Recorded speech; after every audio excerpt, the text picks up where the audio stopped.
এই হাদিসটির প্রেমে পড়ে গেছি, তো আপনারাও শুনে যান। আপনি যখন নিজের ঘরে নীরবে কান্না করবেন, আল্লাহ তখন ফেরেশতাদের উদ্দেশ্য করে বলেন, কোন জিনিস আমার এই বান্দার চোখে পানি আনলো? ফেরেশতাগণ বলেন, আপনার বান্দা সুখে নেই, আপনার বান্দা অনেকদিন হাসেনি।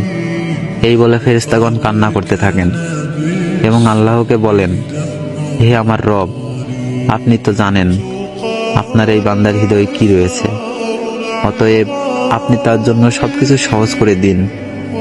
আল্লাহ বলেন, আমার এই বান্দা এমন কিছু জীবন থেকে হারিয়ে ফেলেছে যে সে অধিক ভালোবেসেছিল।